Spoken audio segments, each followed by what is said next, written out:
I love Genshin Impact, if you can already tell from the title. Like, seriously though, the graphics are insane. The lore is literally something else. And there are so many cool features I haven't seen in many games before. I am basically just going to be reviewing the game, giving my opinion, and pointing at small Easter eggs in the game. So, I'm going to start with graphics and gameplay because I think they are amazing in Genshin. Okay, so one of the things I wanted to point out about the gameplay is if you attack an NPC, they'll flinch, and if you perform magic in front of an NPC, they'll clap, which I think is an awesome little detail. I also love the detail that the weather affects your attacks when playing the game. I think they obviously really paid attention to how different weather will affect different elemental skills, and I think that's a really good detail to have, and it's actually really useful at times as well. Say if you're using an electro character and in the rain, that's a really good detail. And speaking of elemental skills, I also like how different elemental skills affect different slimes and enemies differently. Sometimes in older games more so than in newer games, the different elements deal the same amount of damage, and I think Genshin has been more logical about that. There's also many other games that do the same thing, obviously not just Genshin, but I'm glad that Genshin included this. I think it's a really good detail to incorporate. Another thing I like in the game is the animals, specifically in Mondstadt, in other regions too, but in Mondstadt, there's lots of dogs and cats running around the city, mainly, and the dogs, if you attack them, say they will either bark at you aggressively or stand back and whimper with their tail down. The tail behavior is really accurate, the animation is really on point.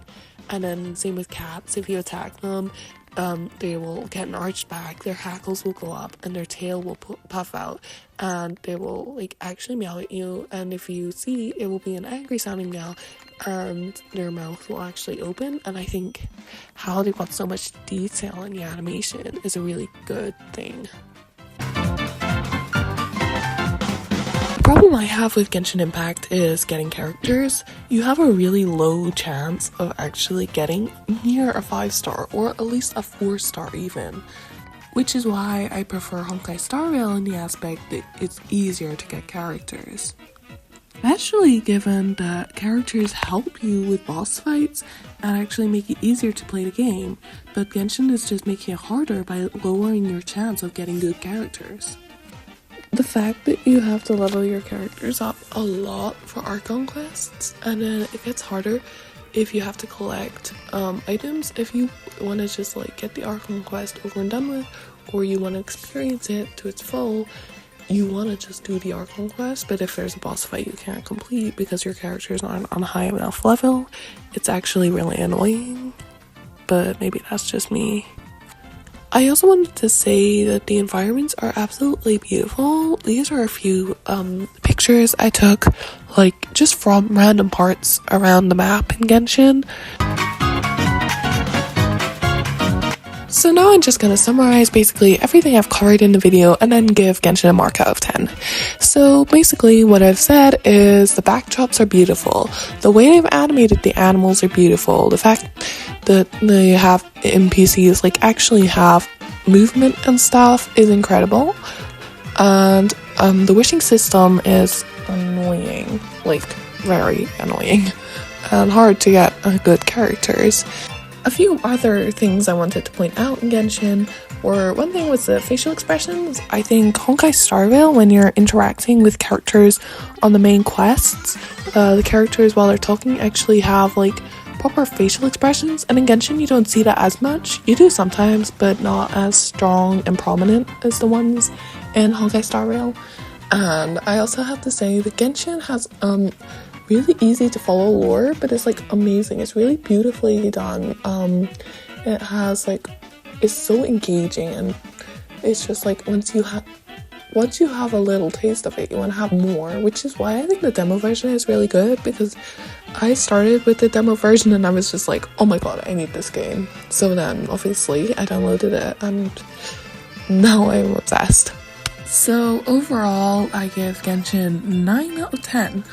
I think it would be a solid 10 for me if the wishing systems were more fair and the facial expressions were as prominent as they made them in Honkai Star Rail. I got a few items of merch. First of all, I got this bag with the pyro symbol on it, and then of course the Genshin Impact logo. I think it's really useful actually because there's like so many pockets. There's like, wait, let me count.